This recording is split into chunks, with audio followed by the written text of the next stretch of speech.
des Philistins. Vous savez, les Philistins occupent une place particulière dans les Écritures. Ils ne représentent pas seulement un peuple ennemi d'Israël, bien aimé, mais aussi un symbole spirituel de ce qui s'oppose au plan de Dieu. Alléluia.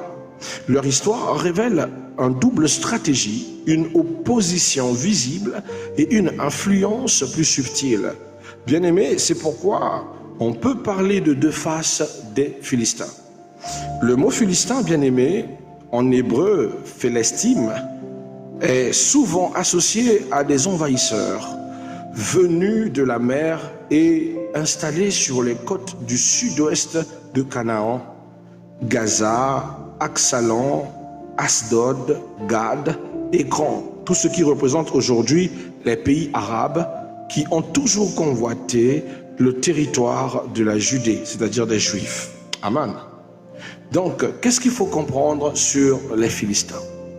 Ce que tu dois comprendre, c'est que dans la vie, nous avons tous des Philistins. On a tous ces gens opposés à notre développement, opposés à nous. On n'est pas opposés à eux, mais ce qu'ils ont dans leur cœur, c'est qu'ils convoitent ce que nous sommes. Ils convoitent nos terres, ils convoitent nos grâces, ils convoitent ce que ils ont la capacité de... Ils ont la capacité de développer et que nous n'avons pas. C'est un peu comme le rapport Afrique-Europe. L'Europe connaît la valeur de l'Afrique. Il connaît que l'Afrique a un grenier riche. Mais l'Afrique, bien qu'il sache qu'il a plein de minéraux, mais le plus souvent ne le développe pas, soit par manque de connaissances ou par induction de la force opposée. Et Israël était un peuple guerrier, combattant, un peuple qui vraiment à l'époque n'excellait pas dans le commerce, mais était un peuple qui savait traiter ses champs et tirer ses ressources de la part de l'Éternel, mais aussi de l'élevage. Tandis que la Philistine avait déjà commencé à faire le troc des métaux, mise en valeur de la destination du métaux pour faire des armes, etc., etc. Il y a plein de choses à dire avec la Philistine. Ce n'est pas n'importe quel peuple. C'est un peuple qui a quand même envahi une bonne partie des Écritures où on a toujours parlé de leur oppression envers Israël. Quelle est la première face de la Philistine que nous parlerons ce matin? Nous parlerons de la première face de la Philistine comme les Philistins, comme ennemis déclarés. Bien-aimés, le premier visage des Philistins est celui de l'adversaire ouvert, qui combat directement le peuple de Dieu. Il ne se dissimule pas. Il est l'adversaire qui se déclare. Amen. Et dans leurs caractéristiques, nous avons par exemple les guerres ouvertes, nous avons les violences, nous avons les occupations territoriales, nous avons l'intimidation, nous avons la persécution.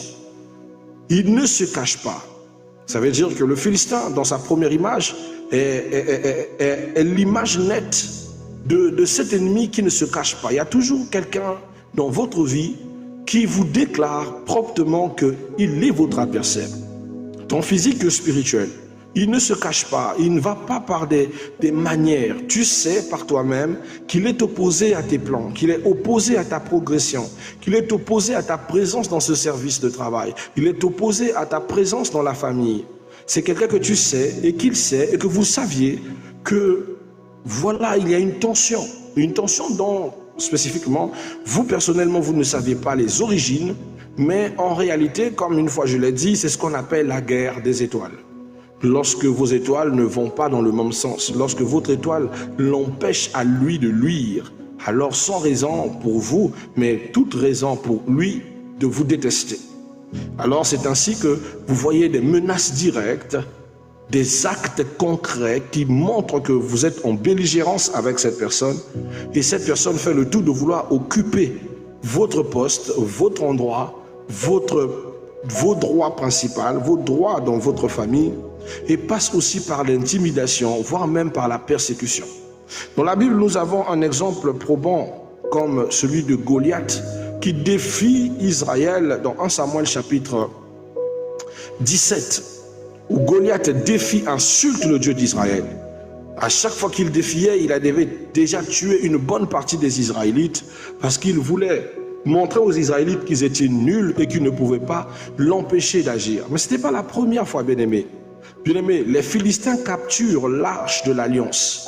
Les Philistins vont aller jusqu'à capturer l'arche de l'alliance. Nous sommes dans 1 Samuel chapitre 5. Ils vont prendre l'arche de l'alliance, ils vont l'emmener en Philistine. Alléluia. Ils combattent même régulièrement contre Israël sous les juges. Et ils tuent Saoul dans 1 Samuel chapitre 31. Vous voyez un peu comment est-ce que l'emprise des Philistins est très présente dans la vie des enfants d'Israël. Souvent on les méprise, mais ce sont les véritables adversaires. Il y a des adversaires qui se cachent, qui se dissimulent. Mais il y a des autoproclamés. Eux, ils sont réels. Ils sont vrais. Et vous ne devez pas les minimiser. Vous ne devez pas les prendre à la légère. Parce qu'ils existent. Il faudrait savoir qu'il existe des combats évidents, des persécutions évidentes, des attaques visibles, des injustices réelles et même des épreuves manifestées. Vous savez que ça là, c'est mon combat. Ce n'est pas qu'on m'a dit, non, je le sais par expérience, que ceci, c'est mon combat, c'est mon épreuve et je dois me lever. Cette injustice-là que je subis, je le subis parce que cette personne est en pression avec moi. Souvent, on entend des sœurs qui disent, papa, je suis mal à l'aise au travail. Il y a un collaborateur qui me fait la guerre, qui me cherche les ennuis. C'est un ennemi réel. Bien que il peut être poussé par les forces des ténèbres, mais lui seul sait pourquoi il te combat. Si vous êtes laxiste avec ce genre de personnage, attendez-vous à perdre des guerres et aussi à vous retrouver KO.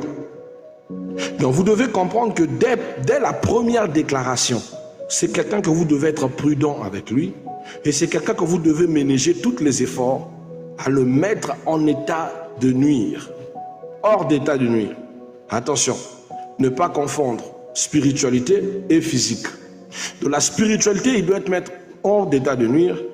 Dans la physique aussi, il doit être mis hors d'état de nuire. Dans quel sens? Dans la façon la plus logique extrême. Amen. Ça veut dire que vous n'allez pas ôter sa vie parce que nous ne sommes pas des barbares, mais plutôt vous devez utiliser toutes les méthodes possibles à votre connaissance de ne pas être inducté en tort face à cette personne.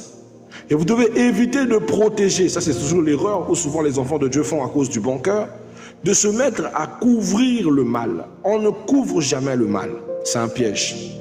Ne vous dites pas que cet ennemi peut devenir docile. C'est vrai que Dieu peut l'utiliser dans le cadre de David, qui un jour a pris refuge en Philistine lorsque Saoul le cherchait. Mais c'était Dieu qui a permis que les Philistins puissent recevoir David. Ce n'est pas une condition sine qua non. Un ennemi est un ennemi. Le Philistin est un ennemi qui sait déclarer. Il sait ce qu'il veut. Ce qu'il veut, c'est tes territoires. Il veut ton poste. Il veut ton mariage. Il veut ta vie. Pour ne rien gagner, tout ce qu'il veut, c'est que tu dégages de son chemin parce que ton étoile le nuit. C'est comme ça qu'un jour, tu vas te rendre compte que tu n'as rien fait à cette personne, mais cette personne t'en veut. Tu es à peine arrivé à l'entreprise, mais cette personne t'en veut. Prends du temps de lui poser la question, pourquoi tu m'en veux? Il n'aura aucune raison logique. En réalité, c'est ce qu'on appelle par la guerre des étoiles. Amen.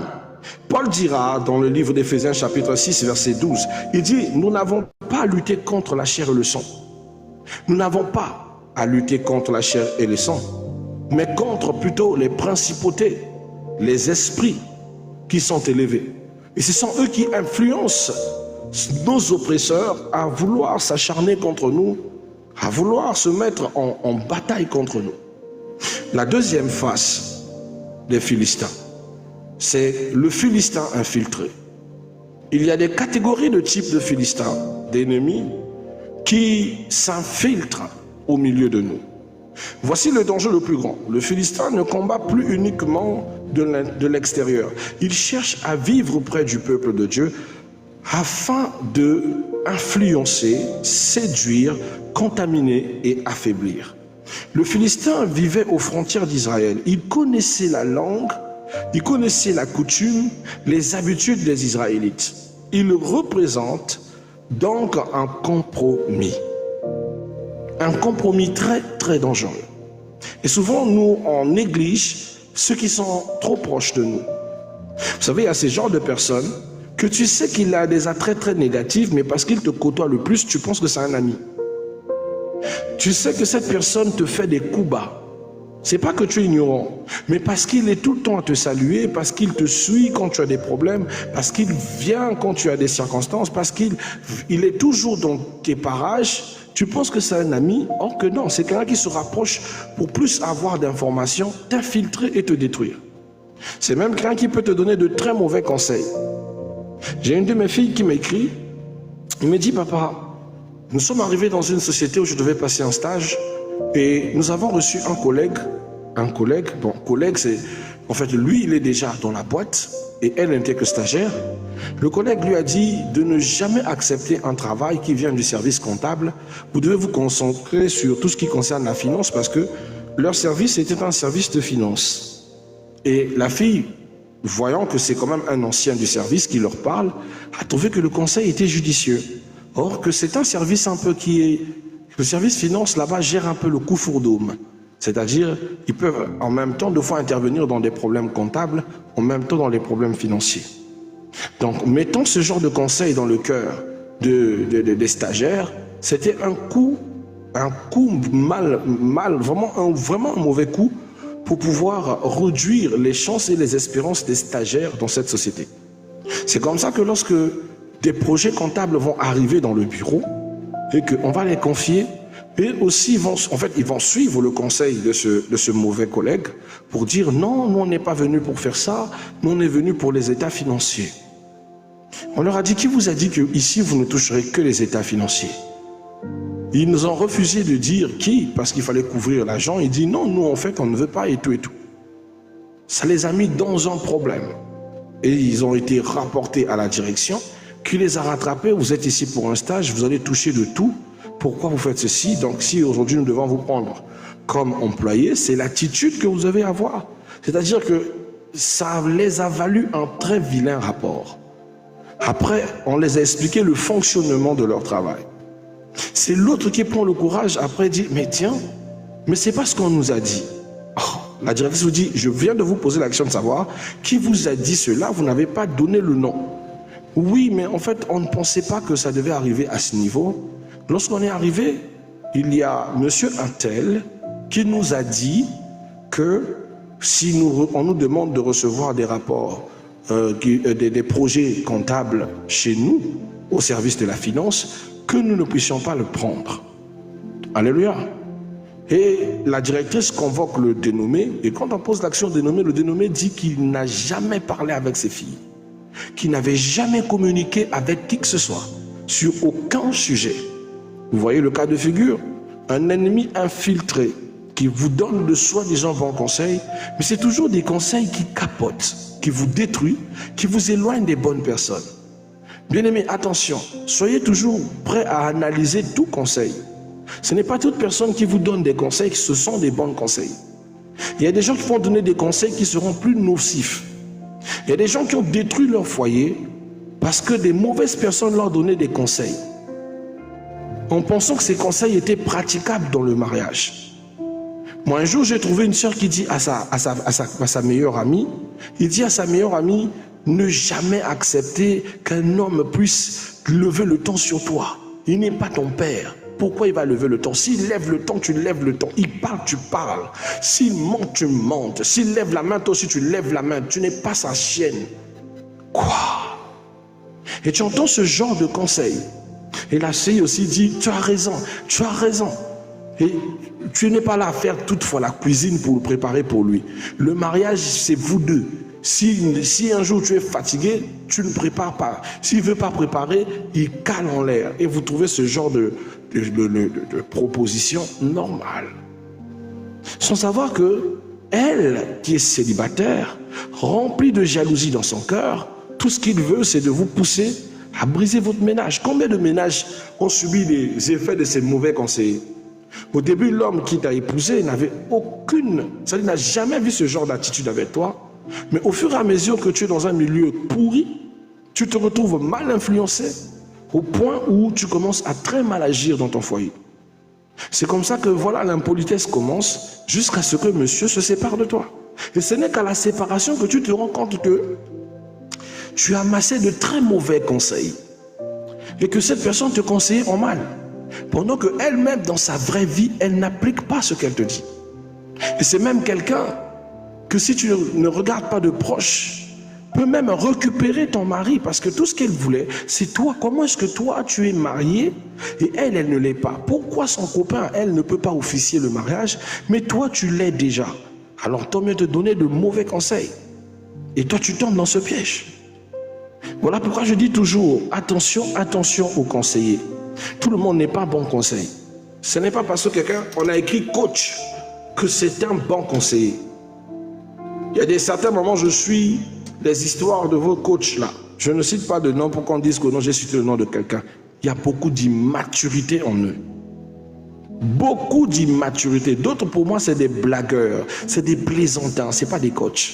Ils n'ont aucune réalité ni connaissance de la vraie vie. Poussent des jeunes filles aux erreurs. Poussent beaucoup à contempler des vies qui n'ont pas construites. Aujourd'hui, tout le monde veut avoir une attitude de caviar. Avoir des hommes qui ne sont pas des Yougos. Et quand on définit les termes, ça veut dire Yougos pauvre. Vous comprenez?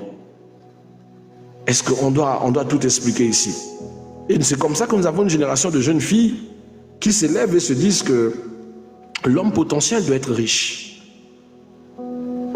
Et si vous n'êtes pas riche, alors vous ne pourrez pas, par exemple, être un homme potentiel. Vous voyez cette façon de réfléchir, cette façon de discerner les choses. Imaginez que tous les hommes décident aussi que la femme potentielle pour eux doit être une femme qui est riche ou qui a une bonne situation. Ça veut dire que toutes les filles qui sortent de familles de basse extraction vont-ils trouver réellement paire à leurs chaussures? Le mariage n'est pas une affaire financière. Ce n'est même pas un état financier. Le mariage est d'abord une histoire d'amour. Le mariage est aussi une histoire de principes et de valeurs. Lorsque vous sautez ces étapes, bien aimés, vous allez à votre propre destruction. Un mariage fondé sur les finances n'est pas un mariage, c'est un projet de société. Et un projet de société peut un jour rester et un jour aussi finir par perdre de la valeur et être déduit ou même arrêté. Mais un mariage qui se construit sur l'amour, la passion, le respect, sur une spiritualité conjointe, sur le soutien, sur le respect des mœurs matrimoniales, sur la constitution du mariage tel que la Bible l'inscrit, c'est un mariage qui va durer. Parce que les soubassements de ce mariage, ce n'est pas les finances. Lorsque l'argent va disparaître, votre amour va finir. Mais si l'amour est la seule base du mariage, même quand le vent soufflera, vous résisterez aux tempêtes. Quand même le vent va tomber sur vous, vous allez vous relever. Je pense qu'on est d'accord ensemble. Toutes mes salutations au coach Hervé, soyez bénis pour le partage. Alléluia. Beaucoup de personnes induisent les gens aux erreurs. Faites attention aux Philistins qui est infiltré dans votre vie. Ce sont des personnes qui se cachent, qui prennent tout de votre information, qui ne vous aiment pas, qui vous détruisent de l'intérieur, mais vous prêtez oreille à cette personne, vous admirez cette personne pour sa proximité, mais qui vous a dit que tous ceux qui sont à proximité de vous sont forcément des bonnes personnes. Il y a des personnes bien aimées qui sont plus proches que pour vous détruire. Il y a des personnes qui vous appellent tous les jours pour prendre de vos nouvelles, juste pour être sûr que ce qu'il a fait de mal la nuit a bien réussi son coup. Est-ce que vous le savez? Vous allez avoir quelqu'un qui chaque fois, ça va, tu as bien dormi, tout se passe bien, la maison ça va, ton mari, il te demande tout. Et toi tu penses que forcément, c'est quelqu'un qui a une bonne intention. Il y a certaines personnes qui t'appellent pour être sûr que ce qu'il a fait a bien réussi sa cible. Et quand tu lui donnes la nouvelle que tout va bien, il se dit non. Et tu le vois insistant. Il y a des gens très insistants et soyez très observateurs. Il insiste, tu es sûr que tout va bien? Oh, mais moi-même je te dis que je suis sûr que je vais bien. Pourquoi tu en doutes? Non, mais je sens par le timbre de ta voix, bien-aimé, louvons-nous. Louvons-nous. Ce sont des personnes qui savent ce qu'ils font en réalité. Ils savent ce qu'ils font en réalité. Donc faites très attention, bien-aimés, de ne pas vous observer. Troisième des choses que je voulais te partager, c'est le rapport de Samson. La porte d'entrée des Philistins. Où est-ce que les Philistins prennent souvent l'accent d'entrer dans vos vies?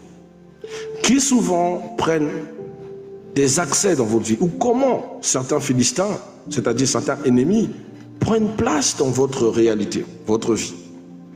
Samson, bien-aimé, est un meilleur exemple pour en parler. Il était consacré à Dieu, mais il aimait les femmes en général. Mais surtout, il avait une certaine facilité à aimer la femme philistine. Pourquoi il aimait la femme philistine? Parce que la femme philistine, différemment des femmes des Hébreux, était une femme qui se maquillait, était une femme qui mettait beaucoup de perles, beaucoup de bijoux. Tandis que les femmes hébreux étaient des femmes très natures, qui mettaient en valeur leur beauté naturelle et qui couvraient les courbes de leur corps pour le respect de leur propre nudité. Tandis que les femmes philistines n'avaient pas peur de mettre leur corps en joue de sel. Aujourd'hui, nous avons, dans cet exemple, par exemple, aujourd'hui, nous avons le cas de la femme pudique et de la femme impudique. Deux catégories de types de femmes. La femme sexy, nana, et nous avons la femme qui sait que son corps est le temple du Saint-Esprit et qui la couvre respectueusement. Cette catégorie de femmes existe et se disent fatales.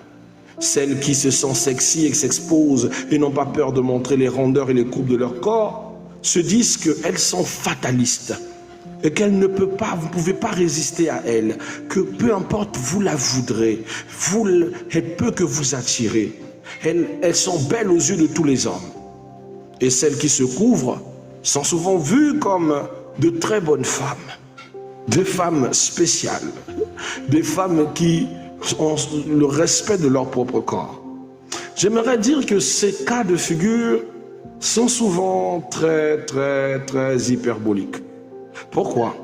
Tout simplement du fait que tu peux couvrir ton corps, mais avoir le comportement de la femme indécente. Tu peux être indécente, mais avoir le comportement de la femme qui se couvre. Tout est lié à la mentalité. Mais pour Samson, Samson appréciait les femmes en général, mais aimait plus les Philistins parce qu'elles étaient toujours à découverte. Et tout ce qu'il voulait, Samson, lui, c'est les femmes. Et c'est comme ça que Samson tombe dans le piège de la Philistine. Juge chapitre 14, verset 1 à 3, cette belle demoiselle qu'on appelait par Delilah. Vous savez, son père lui dit, « N'y a-t-il point de femme parmi ton peuple? Pourquoi tu ne prends pas une femme dans ton propre peuple pour que tu ailles prendre une Philistine ?» Mais Samson, lui, tout ce qu'il voulait, c'était la manière que les Philistines se disposaient. Vous savez, le Philistin n'entre pas toujours par la force. Bien aimé, il rentre par beaucoup d'accès. Et c'est comme ça que déjà Samson, ennemi numéro 1 de la Philistine, on lui a envoyé cette belle femme au nom de Delilah, qui n'était qu'un piège. L'ennemi exploite tes faiblesses. L'ennemi exploite ce que tu es. Je vais t'expliquer un cas de figure que tu vas comprendre dans notre petite partie de Samson. Souvent, Dieu vous bénit et Dieu vous donne une certaine grâce.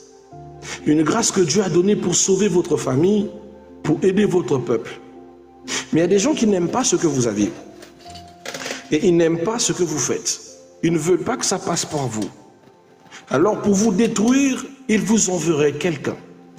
Quelqu'un qui viendra mettre devant vous des pièges liés à vos passions. Et ces pièges-là, cette personne-là, c'est Delilah. C'est Delilah qui est envoyée dans votre vie. Pour vous détruire, il doit vous emmener à vous compromettre. Delilah viendra emmener dans votre vie les désirs, les passions et les compromis. Vous savez, quand Dieu m'avait béni à l'époque, lorsque j'avais encore mon ancienne vie, lorsque je touchais énormément beaucoup d'argent, lorsque j'étais véhiculé, lorsque je pouvais choisir quel véhicule je pouvais sortir avec, c'était quand même une vie à l'époque. C'était là où je pouvais recevoir les visiteurs.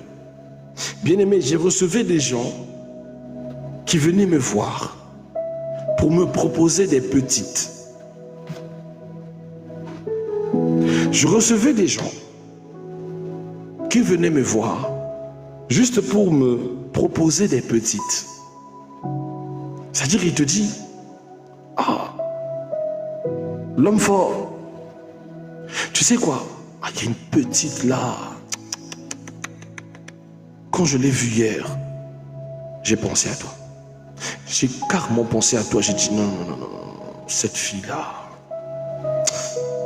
il n'y a que de vous, monsieur Ben, qui le méritez. Elle est tellement belle, elle est de ta carrure. Il n'y a pas un homme qui peut la mettre. Non, ça c'est bon. Il sait que tu es engagé dans une relation. Mais il va dans le sens de toucher tes faiblesses. Et si tu tombes dans cette erreur, comme tombent beaucoup de nos frères et sœurs, tu perds ta couronne et tu perds même ton respect. Beaucoup de bien-aimés ont perdu leur richesse, leur étoile, leur grâce, comme Samson a perdu ses cheveux à cause des Philistins. Des ennemis dissimulés qui vous emmènent toujours dans des pièges. Viens boire. Viens faire ceci. Viens porter chaussures à ton pied. Tu sais pas que tu es le plus beau. Regarde, eux là, ils te jalousent. Derrière là, on parle mal de toi. Ils viennent te raconter des gens qui conspirent contre toi. Des gens que tu ne calculais pas avant, mais que tu vas commencer à calculer à cause de lui. Et c'est lui qui a raison parce que c'est lui qui parle du mal des autres. Mais en réalité, le vrai adversaire, c'est lui. Mais tu n'arrives pas à te rendre compte que c'est un adversaire à abattre. Parce que tu es aveuglé. Aveuglé sur le fait qu'il t'ait dit que ce sont les autres qui te veulent du mal. On venait me proposer des filles. Ah, grand frère, là, moi j'ai ma copine, là. Ma copine t'a vu dernièrement, il t'a plu.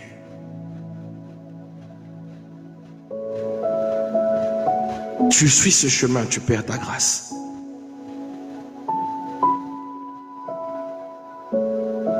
Fais très attention.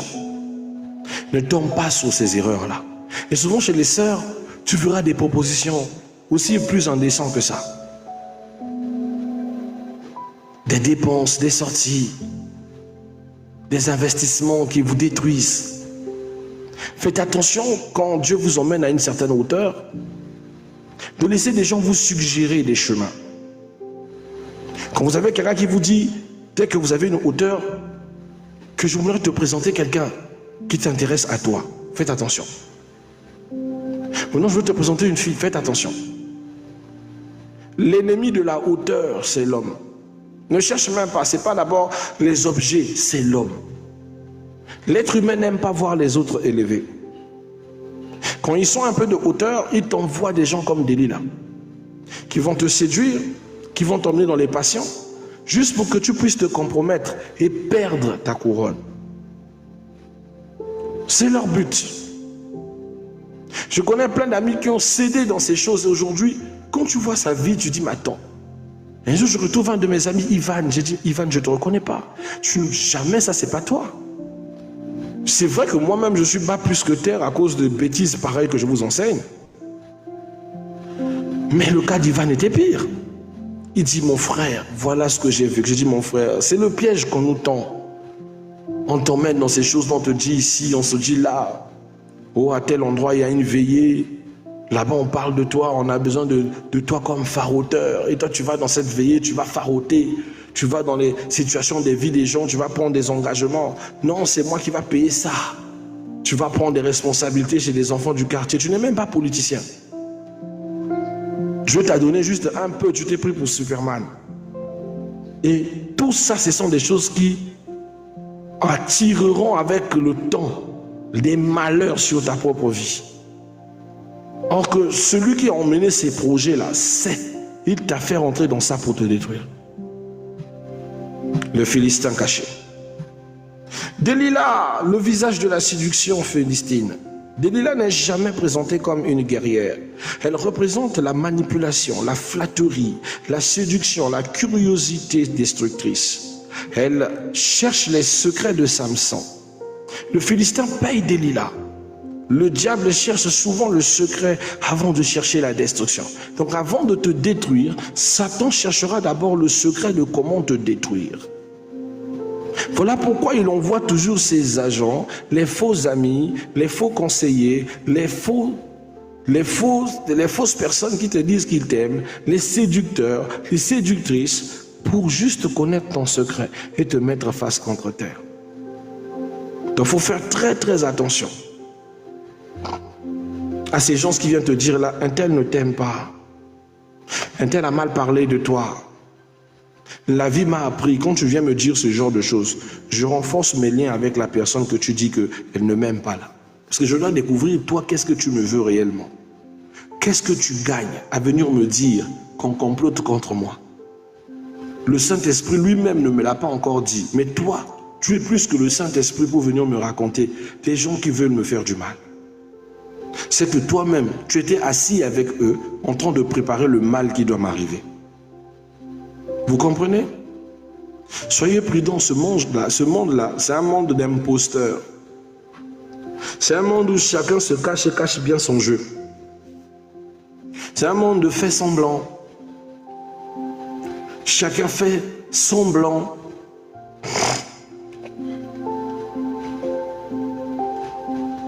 Chacun tend la part et si vous faites l'erreur, ben vous perdez plus.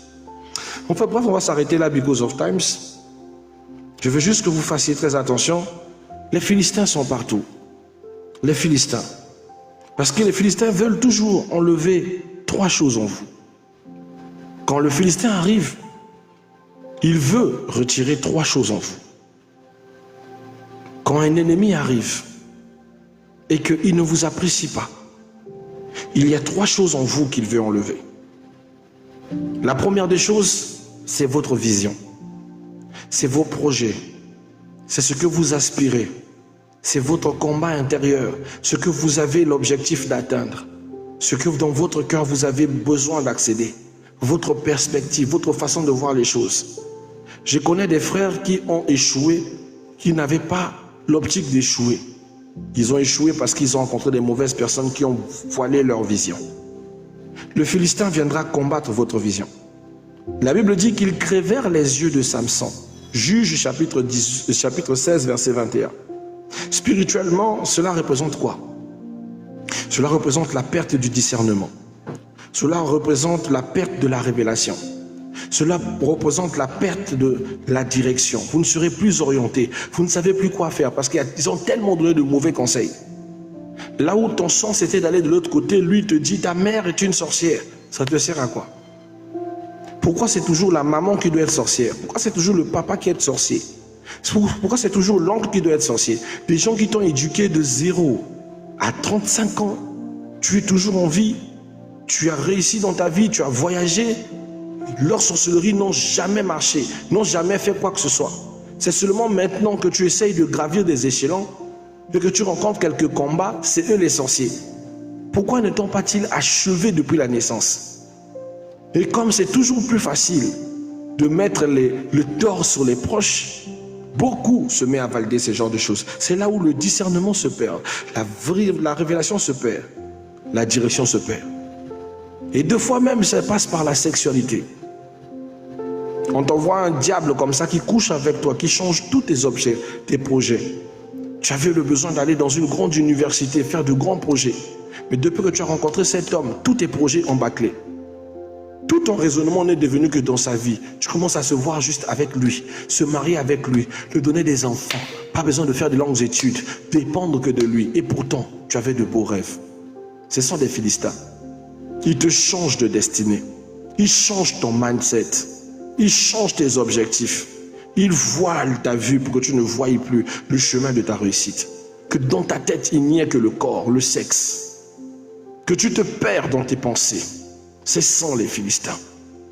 Ils ont pour objectif de te perdir, de te priver de toute forme de discernement. Un Philistin peut te faire du mal, on dit qu'il te fait du mal, tu ne croiras pas. On te dit qu'il te trompe, tu ne croiras pas. Tu l'adules. Or qu'il te détruit. La deuxième des choses que le Philistin va prendre sur toi, c'est ta force. Après avoir privé la vision, le Philistin prendra ta force. Samson conserve son apparence mais perd son onction. Il reste costaud mais il n'a plus ce qui faisait de son costaud toute une force. Il n'a plus d'onction. Le danger est de garder la forme sans la puissance. On a des gens qui ont la forme de la prière mais n'ont plus la vie de prière. On a des gens qui continuent à prêcher sans avoir l'onction qui transforme, qui pousse les gens à donner leur vie à Jésus. Tu l'écoutes même dire repentez-vous, repentez-vous, mais il n'y a plus de vie. Pourquoi? Parce qu'il a déjà perdu la vision. Alors c'est la force qui lui sera dérobée. C'est triste, hein? C'est triste. 2 Timothée chapitre 3 verset 5 on parle, vous pouvez aller lire. Et cette force il est pris par quoi? Par le péché. Par les compromis. Quand déjà tu commences à pécher, à faire des bêtises, tu es en train de perdre tes forces. Il va t'emmener dans la culpabilité qu'on en parlait hier. Plus la culpabilité devient forte, tu n'as plus d'impact. Toi-même, tu ne te sens plus parce que tu as été souillé. Troisième des choses que les Philistins vendront en toi. Les Philistins vont voler ta liberté. Nous avons parlé de la vision, de la force. La troisième des choses, c'est la liberté. Samson devient prisonnier. Le péché finit toujours par produire l'esclavagisme, la dépendance à ce péché et les chaînes qui t'empêchent d'avancer. La Bible dit dans Jean 8, 34, celui qui commet le péché est esclave de celui-ci. Shalom Agathe.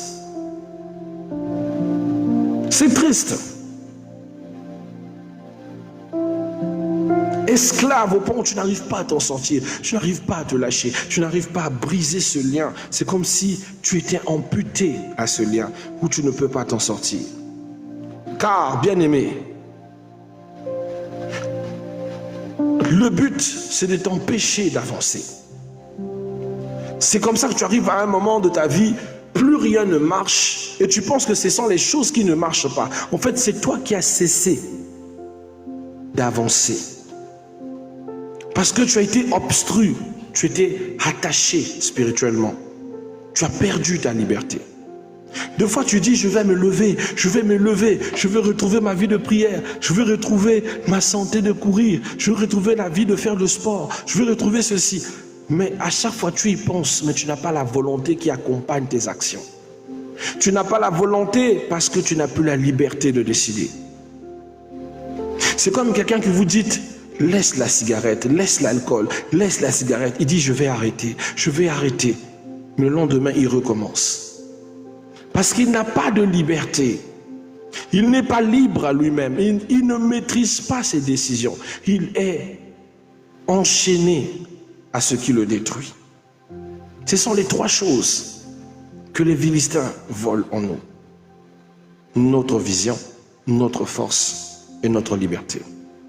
Car bien aimé, les Philistins haïssent la présence de Dieu. Lorsqu'ils prennent l'arche dans 1 Samuel chapitre 5, ils découvrent qu'ils ne peuvent pas contrôler la gloire. Leur dieu Dagon tombe devant l'arche de Dieu. La présence de Dieu renverse toujours les faux dieux. Les idoles modernes peuvent être même, par exemple, l'argent, le pouvoir, l'orgueil, les célébrités, les plaisirs. Mais face à Dieu, Dieu renverse toujours leur puissance. Et ça, ils savent. Mais parce qu'ils ne peuvent pas maîtriser Dieu, alors ils doivent te maîtriser toi. Parce qu'ils ne peuvent pas maîtriser celui qui est en toi, alors ils doivent te maîtriser toi. C'est comme ça que les Philistins travaillent. Ils veulent te détruire, te rendre obsolète, pour que tu n'aies pas l'accès de t'en sortir par toi-même, ni que tu puisses réussir. Alors identifie bien ton environnement. Qui est ce Philistin infiltré dans ton camp, qui te conseille mal, qui depuis qu'il est rentré dans ta vie te fait perdre toute ta spiritualité, tout ton rapprochement avec Dieu, ou encore avec tes propres objectifs, ou depuis que cette personne est rentrée dans ta vie ou de ta ligne de mire, tu ne te bats plus pour tes objectifs. Tu le considères comme un frère, une sœur, un ami, un mari, une femme, mais c'est quelqu'un qui te détruit de l'intérieur. C'est quelqu'un qui est en train de te saboter, mais toi tu ne te rends pas compte. Il te remet en arrière au lieu que tu avances. Si tu cernes ce genre de personne, alors aie la sagesse de vivre comme Jésus, qui n'a jamais accepté ce qu'on appelle par l'hypocrisie des pharisiens, qui n'a jamais accepté l'hypocrisie des pharisiens et des scribes, qui est resté authentique, qui n'a pas été ce Samson qui a été séduit par la Philistine. Ne tombe pas dans les erreurs des soi-disant proches qui te proposent de la luxure, des passions. Viens, on va aller boire, viens, on va aller danser, viens, on va aller en boîte, viens, on va faire ceci. Mais jamais ils te donnent de bonnes idées. Viens, on va construire, viens, on va bâtir, viens, on va faire de bons projets, viens, on doit trouver un plan pour s'en sortir de la pauvreté. Viens, on va faire ceci. Non, bien-aimé, il faut que tu choisisses. Pourquoi les choses qu'ils te proposent sont toujours liées à la destruction? C'est elle qui t'en ramène dans un endroit où boire, c'est toi qui te retrouves sous, et tu te retrouves à avoir couché avec un inconnu, et tu te retrouves enceinte d'un inconnu, pendant que elle, qui avait bu avec toi, n'est même pas tombée dans ce piège. Vous ne comprenez pas que c'est de la manipulation? Qu'on veut vous détruire? Mon but n'est pas de vous apprendre à vivre seul. Mon but est de vous pousser à comprendre que souvent, on a des gens tout autour de nous qui ne veulent pas notre bien. Ce sont des Philistins. Ils voient ton petit commerce, il n'est pas d'accord.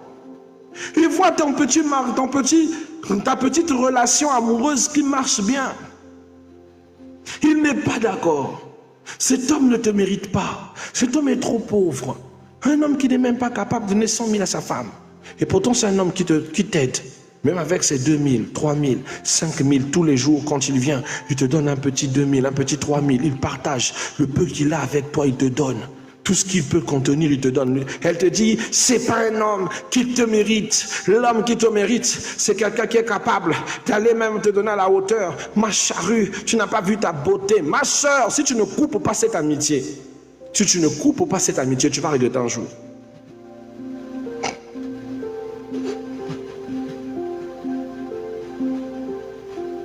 Il y a des gens qui n'aiment pas ton bien.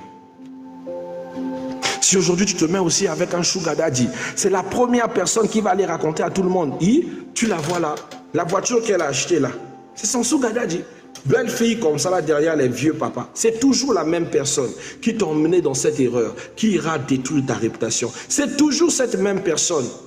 C'est une Delilah. Elle te dit, Samson chéri, Samson donne-moi le secret de ta force. Samson donne-moi le secret de ta force. Tu dis que tu m'aimes, non? Tu dis que tu m'aimes, non? Quand Samson lui dit, attache-moi les mains, attache-moi les pieds, attache-moi. Si tu m'attaches, j'aurai plus la force. C'est elle-même qui t'attache et va dire aux Philistins, venez voir, je l'ai attaché, vous pouvez venir attaquer. C'est lui qui donne des bons conseils, soi-disant, et c'est lui qui t'expose. C'est lui qui prend tes secrets et ramène dehors. C'est lui qui va dans les féticheurs pour te faire du mal. C'est lui.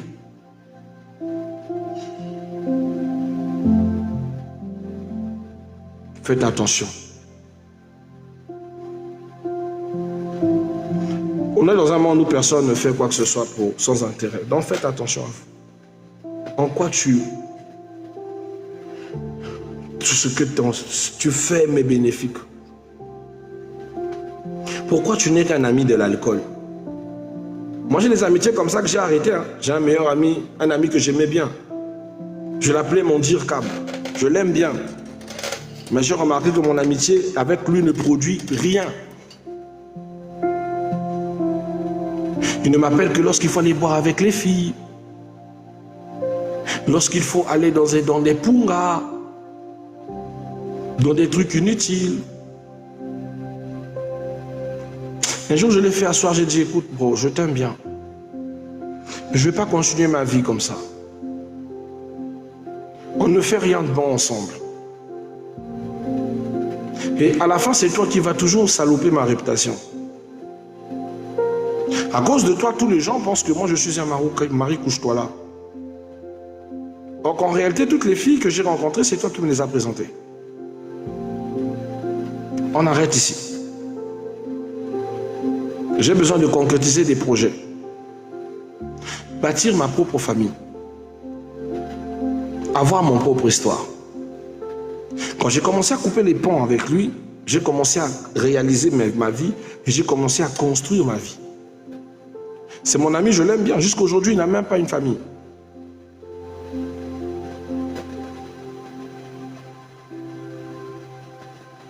Il n'a même pas une famille. Ni femme, ni enfant. Parce qu'il est resté dans cette vie. À attirer d'autres dans cette vie.